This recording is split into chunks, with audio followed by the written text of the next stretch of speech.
Tenemos el honor y el gusto de contar con nosotros a Nicolás Márquez, escritor, ensayista, analista político argentino y autor de un libro famoso que no puede faltar en ninguna biblioteca. Se llama La máquina de matar, que es una biografía del Che Guevara, para nuestro gusto, insuperable. Nicolás Márquez, muy buenos días. ¿Qué tal, doctor? Qué gusto hablar con usted después de prolongado paréntesis, así que le mando un abrazo. Bueno, sí señor, llevábamos tiempo sin hablarnos y es hora de que usted nos recuerde cuáles son las líneas, los trazos fundamentales de este personaje que usted escribió en una biografía que, repetimos, tiene que estar en la biblioteca de cualquier persona que quiera ser culta o medianamente informada sobre los acontecimientos actuales, porque decíamos que en la Universidad Nacional de Colombia, la universidad más importante del país, no hay un crucifijo en ninguna parte, porque eso sería un atentado al carácter laico de la universidad, pero sí hay una imagen gigantesca del Che Guevara. ¿Quién era ese personaje, Nicolás? Le aclaro que en Colombia fue editado y está en un montón de librerías. Si usted después me permite, yo las puedo anunciar.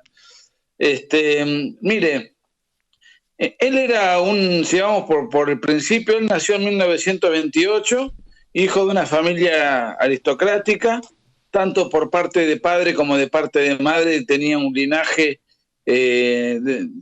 cuyos ancestros habían sido virreyes, uno de Nueva España y la otra de Perú. Así que, ¿qué ocurre? Sus padres habían dilapidado su fortuna, eran ricos venidos a menos. Y eso lo resintió mucho a Guevara, porque él siempre se movía en clubes exclusivos, iba a fiestas de parientes que tenían muy buena posición, y él era el pariente pobre en un mundo de ricos.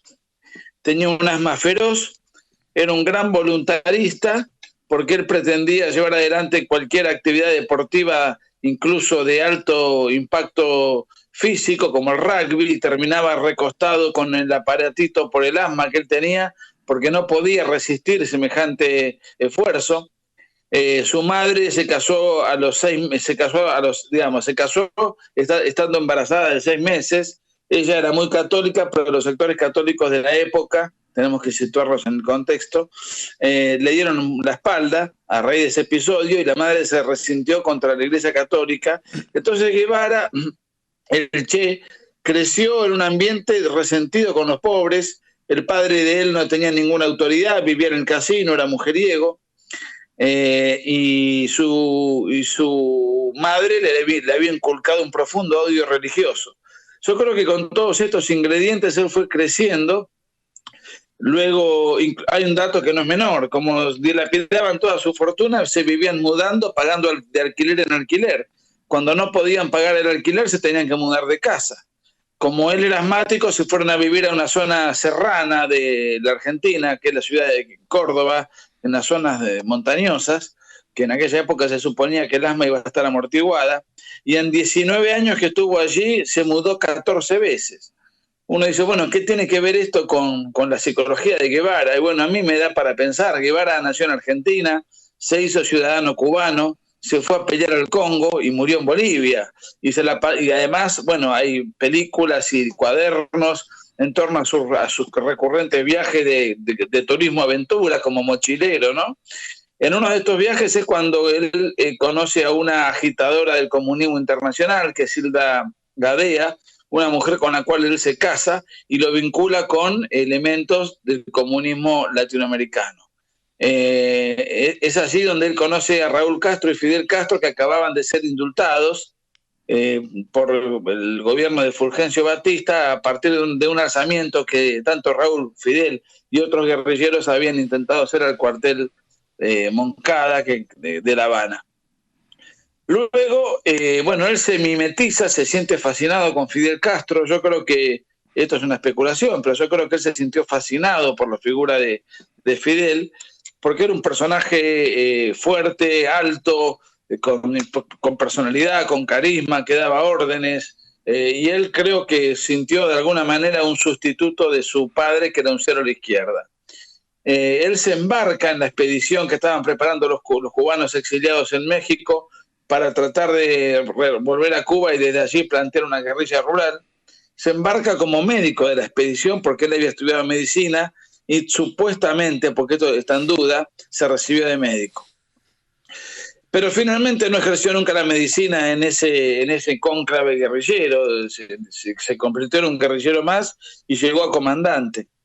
Lo curioso del caso es que el tiempo, en el año 1956, cuando van Castro, Guevara, Raúl Castro y muchos otros que estaban allí, Camilo Cienfuegos, cuando llegan a Cuba y se internan en la Sierra Maestra, ahí, bueno, empiezan a reclutar campesinos, empiezan a amplificar un poco su base, y a Che Guevara en un momento determinado, por su arrojo, Fidel Castro lo nombra como comandante de una de las columnas.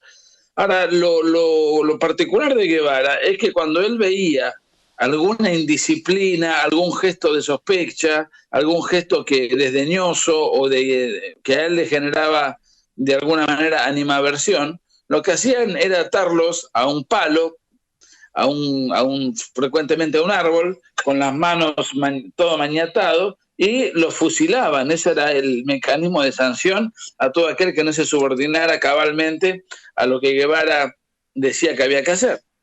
Y estando en Sierra Maestra, él comete, y esto lo confiesa él en su diario en Sierra Maestra, que comete 14 fusilamientos, que los comete él dispara. En sus cartas a su madre y a su padre son de un fanatismo, son de una desmesura, de un odio al que piensa distinto, que realmente son tenebrosas las cartas de Guevara. Yo en mi libro las rescato porque ponen de manifiesto una personalidad enfermiza, tremendamente resentida. Y bueno, finalmente, después de estar casi 3 años en la sierra, llegan a tomar el poder, pero mucho más por circunstancias políticas que por circunstancias militares. Circunstancias políticas que ahora sería muy largo de explicar, pero la realidad es que hasta la propia guerrilla de Castro fue apoyada por Estados Unidos. Hay videos en internet, en YouTube, en donde está Fidel Castro hablando y diciendo que no somos marxistas, somos democráticos, somos liberales, nosotros lo que queremos es institucionalizar un país que está corrompido, incluso en inglés lo dice. Eso está en YouTube. Uno pone Fidel Castro anticomunista y aparece todas sus alocuciones. Él engañó no solamente a la comunidad internacional, sino a los propios cubanos, porque los cubanos lo veían con simpatía a él, porque estaban cansados del gobierno de Fulgencio Batista y veían un grupo de jóvenes que aparentaban tener buenas intenciones. Si ellos hubiesen manifestado que eran comunistas, no hubiesen conseguido un solo apoyo, porque el Partido Comunista en Cuba no tenía ni un diputado. Era un partido reducido a la insignificancia, no tenía ninguna representatividad y ningún predicamento. Entonces, ellos nunca dijeron que eran comunistas porque de ser así no hubiesen contado con el apoyo de la población. Y si no hubiesen contado con el apoyo de la población, tampoco hubiesen contado con el apoyo de la comunidad internacional y entonces no hubiesen ganado nunca, nunca hubiesen llegado al poder. Cuando llegan al poder y la revolución gira hacia un costado comunista, muchos se van, otros escapan, otros son fusilados. Y en este último punto me quiero detener porque como Fidel Castro vio la predisposición y la vocación de Guevara de matar gente sin piedad, sin que se le mueva un músculo de la cara, sin que tener el más mínimo remordimiento, bueno, Fidel Castro lo nombra al Che como comandante de un campo de concentración que era una antigua cárcel en donde así guardaban a los reos, los sometían a juicios sumarísimos que duraban 5 o 10 minutos y eran verdaderas caricaturas esos juicios. Y entre febrero del 59 y diciembre del 59, que fue el lapso en el cual Guevara estuvo a cargo de ese campo de exterminio, aproximadamente fueron 1000 los que murieron, de los cuales 195 disparó el Che. O sea, de esos 1000, más o menos el 20% disparó el Che materialmente, lo cual nuevamente pone de manifiesto lo que decía hoy, ¿no? Una personalidad enfermiza y muy cruel, porque ni siquiera le daba órdenes a terceros a que fusilen, lo cual ya sería un drama dramático y sanguinario, pero directamente lo fusilaba a él. Y eso duró un año. Después, eso cuando, digamos, duró un año en ese campo de concentración. Los campos de concentración existían en todo Cuba, en todas las provincias. Después, otro campo de concentración que Guevara diseñó por entonces era un campo de concentración en la península de Guanacavives, en donde allí se confinaban a homosexuales, porque había una consigna muy propia de las mentalidades totalitarias que decían que un homosexual no puede participar del hombre nuevo socialista. Ellos creían en el hombre nuevo socialista y creían que la revolución iba a perfeccionar ese defecto que ellos consideraban, ese desvío burgués, y entonces para curarlos, entre comillas, los sometían a un año completo de trabajo forzado. La consigna era: el trabajo os hará hombres, y el lema famoso de Fidel Castro es: la revolución no necesita peluqueros. Este campo lo diseñó Che Guevara, después se masificó con políticas públicas que partían del Ministerio del Interior. Y el Che Guevara, bueno, cuando termina su vocación homicida en el campo de concentración, etcétera, Fidel Castro lo nombra presidente del Banco Nacional de Cuba. Hizo un desastre tras otro. Él no tenía la menor idea de lo que era un cheque, no tenía la menor idea acerca de asuntos financieros. Sin embargo, su voluntarismo lo colocaba en cualquier lugar, y él creía que con la sola voluntad podía llevar adelante cualquier emprendimiento exitoso. Como esto fue un fracaso, duró más o menos un año, Fidel Castro lo nombra ministro de Industria.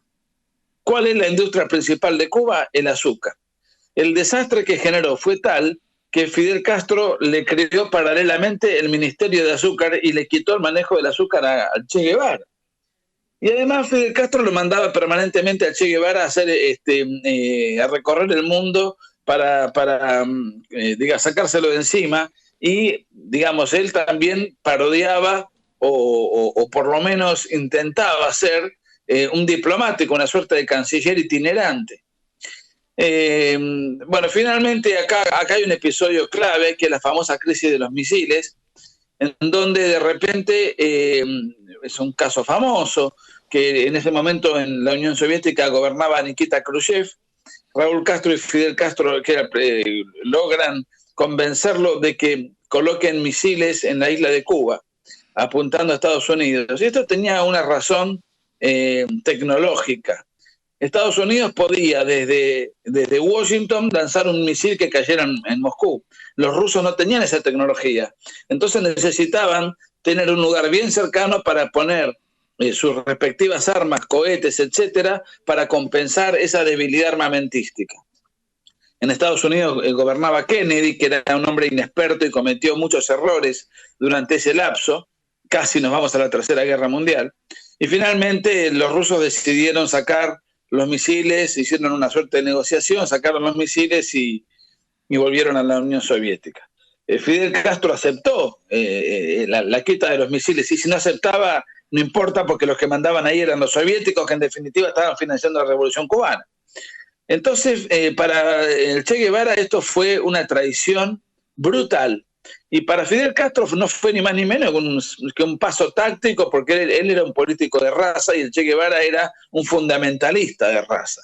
Entonces Fidel Castro aceptaba pactos, aceptaba,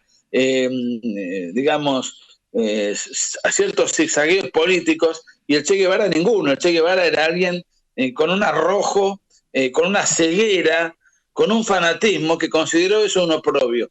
Y de hecho armó una marcha bajo el lema: ni quita, mariquita, lo que se da no se quita. Y esto lo distanció mucho de Fidel Castro. Creo que fue el primer punto de inflexión que generó una ruptura, en donde Che Guevara ya no tenía nada que hacer en Cuba. Entonces se va a pelear al Congo belga. Previamente se reúne con Mao Zedong para conseguir su apoyo. Mao Zedong no se lo da. Se reúne con Nasser, el mítico mandatario egipcio de la época. Nasser le dice: pero mire, lo suyo es desopilante, porque usted, que es blanco, no puede ir a mandar a los negros. Si hay alguien de quien los negros desconfían, es de los blancos. Bueno, él con su voluntarismo va igual y no combate, porque los negros no lo dejaban combatir.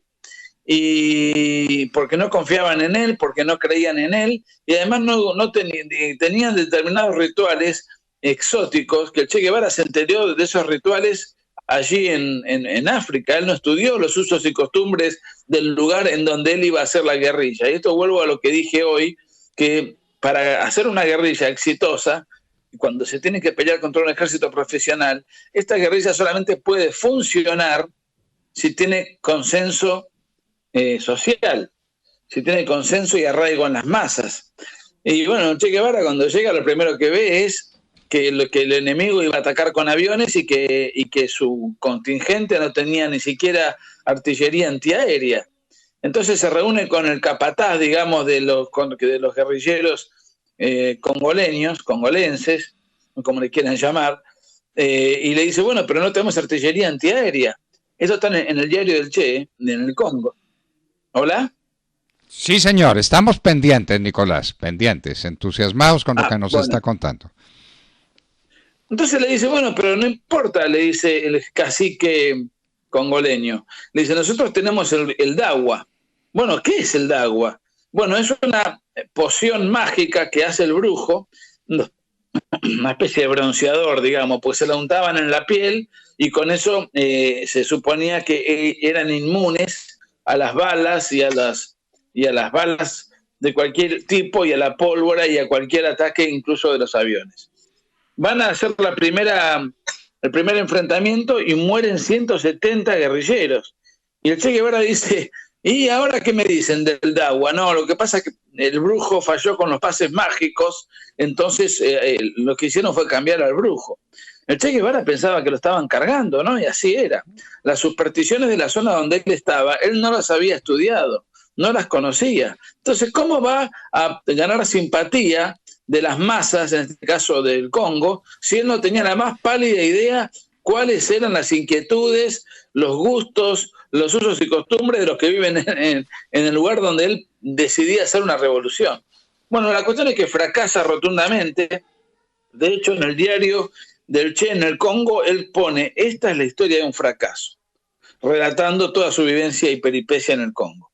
Yo diría que la historia del Che Guevara es la historia de un fracaso. Quiero aclarar un episodio que me olvidé de mencionar. Él con Hilda Gadea, la muchacha que yo comenté, que era una agitadora comunista, que a él que le presenta a Raúl y a Fidel Castro, él cuando se va a la Sierra Maestra la deja y se pone de novio con una maestra, Aleida March, y con ella tiene 4 hijos.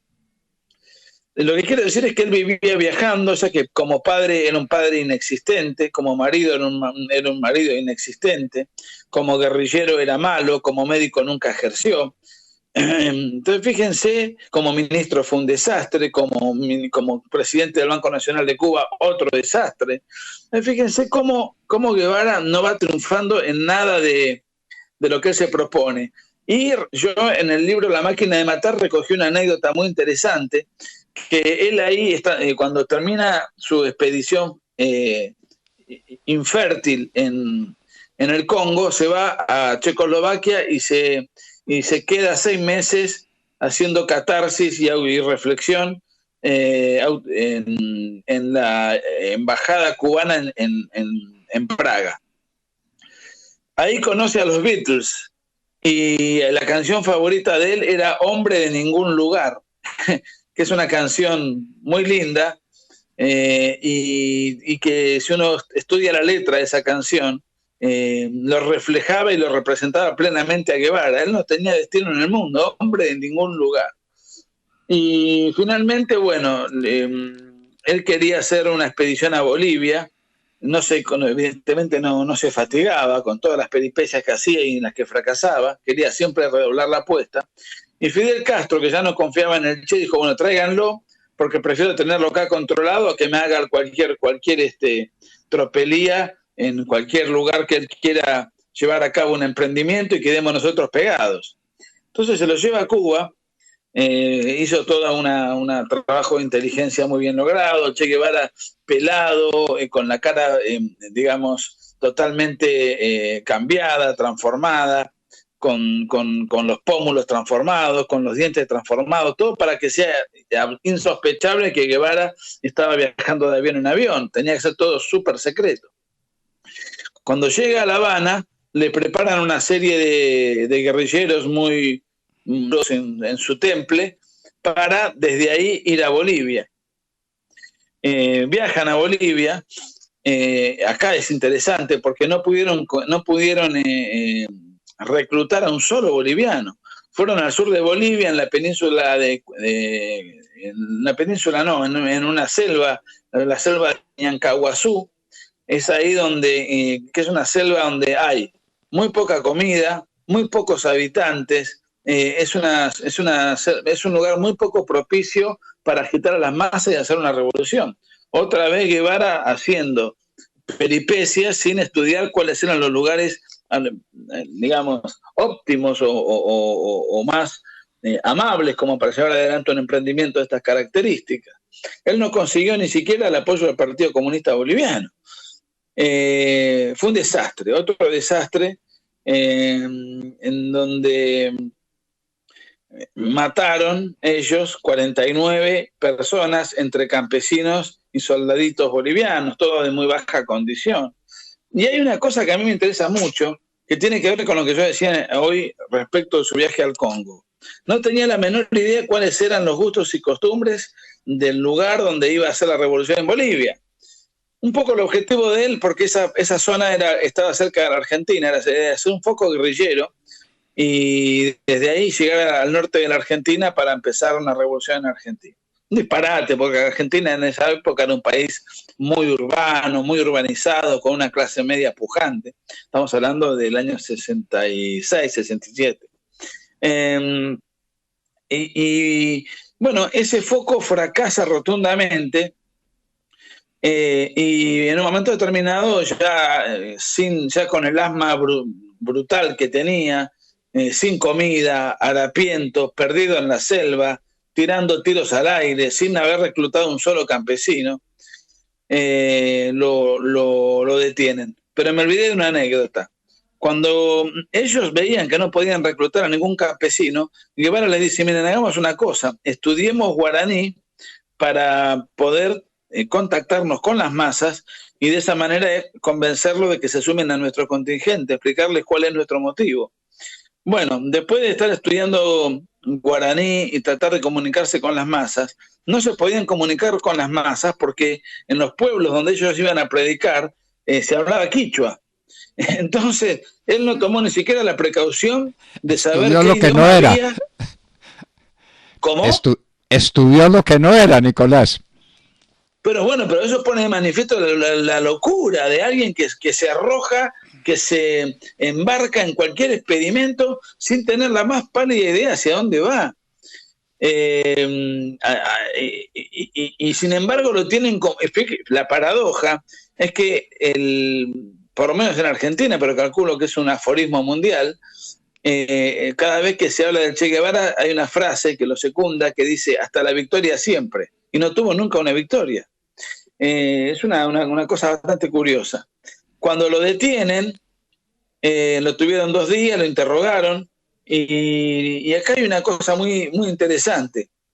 Estados Unidos, que había mandado Rangers, estaba la CIA también, porque se habían enterado de que estaba Che Guevara allí.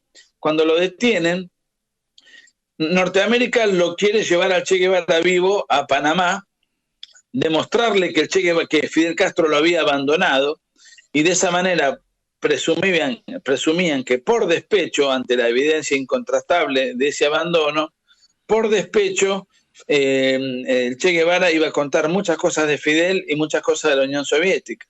Sin embargo, los bolivianos dijeron no. Él vino acá como un invasor con mercenarios cubanos a cambiar nuestro estilo de vida. Por consiguiente, nosotros no lo vamos a entregar y lo vamos a fusilar acá.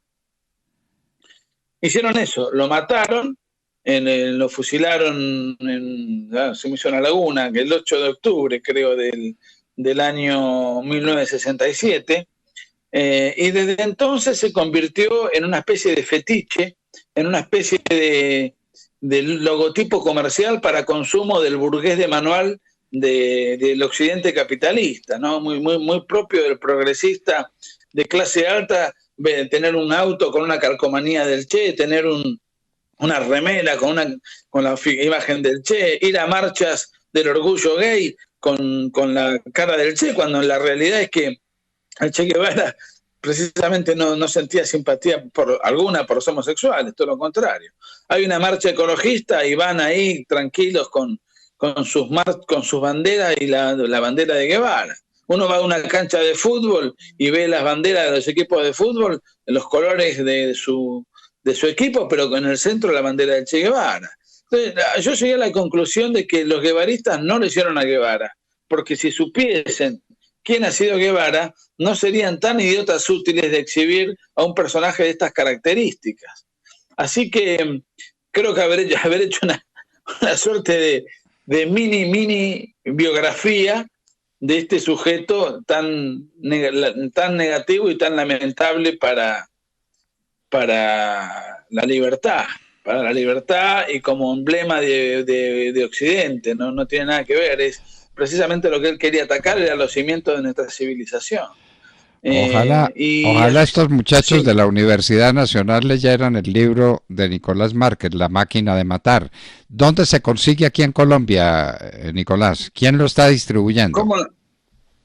Ya está en la Librería Nacional, en la Librería Lerner, en la Librería Busca Libre, en la librería de la Universidad Nacional, en el Fondo de Cultura Económica y en Hipertexto. Ahí me pasó el dato la persona que se encargó de la fundación, la organización que se encargó de publicarlo, y es exactamente la misma edición que la que edité en Argentina, que La máquina de matar, es exactamente igual. Bueno, ¿cuántas ediciones se han agotado de este libro maravilloso? En Colombia no lo sé, en Argentina hemos hecho muchas ediciones. En Argentina hemos hecho muchas ediciones. No tengo ahora el número exacto, pero pongamos que se han hecho 4 ediciones. Fácil. Y se sigue pidiendo, porque Che Guevara siempre no se termina de morir nunca, siempre está vigente y siempre es protagonista. Bueno. Y yo creo que es protagonista porque en Occidente del siglo XX, que los personajes transgresores y bellos, porque él tenía una fisonomía atractiva, transgresores y bellos, y que mueren jóvenes en el medio de la fama, luego son canonizados por la historia. Esto le pasó a Eva Perón, le pasó a Marilyn Monroe, le pasó a James Dean, le pasó, a Janis Joplin. Más allá de la característica de la profesión, llamémosle, el Che Guevara también entra en ese, era buen mozo, murió en el fragor de la lucha, sus feligreses lo veneran porque dicen murió por los ideales en los cuales creía, y además era de izquierda, y ser de izquierda es muy interesante porque a los izquierdistas no se los juzga por las muertes y por las masacres y por la miseria que dejaron a la humanidad, sino que se los juzga por sus objetivos, que son supuestamente nobles. Es una sociedad donde todos tengan acceso a la educación, a la comida, a la vivienda digna. O sea, supuestamente esos son los objetivos de la izquierda. Jamás desde el poder lo han logrado, pero no importa, el objetivo era noble. El hecho fáctico concreto fue una tragedia, pero no se lo juzga por la tragedia, sino por los objetivos aparentemente nobles que ellos perseguían. Bueno, Nicolás, estamos seguros de que este próximo paréntesis va a ser muy breve y que sigamos contando con este grande ensayista, grande analista, grande escritor, autor de un libro que le recomendamos vivamente. Es una maravilla, desde la primera hasta la última página. La máquina de matar, biografía del Che Guevara. Nicolás Márquez, un abrazo muy estrecho y hasta muy pronto. Gracias por la comunicación y cariños para todos. Nicolás Márquez, ¿cómo les pareció esa mini biografía del Che Guevara? Tremenda. Tremendo. Ese es el personaje que se ponen en las camisetas, ese es el personaje que está en la Universidad Nacional. Un asesino que fue de fracaso en fracaso. No tuvo éxito en nada de lo que hizo. Y terminó muerto en Bolivia por el ejército boliviano, muy a pesar de los servicios secretos de los Estados Unidos que lo querían llevar a Panamá para que contara la historia real de Fidel Castro, quien abandonó al Che Guevara. Allá lo dejó solo, abandonado, no lo socorrió y después lo convirtió en un mito. Nicolás Márquez estaba con nosotros en la hora de la verdad. 8 de la mañana, 20 minutos.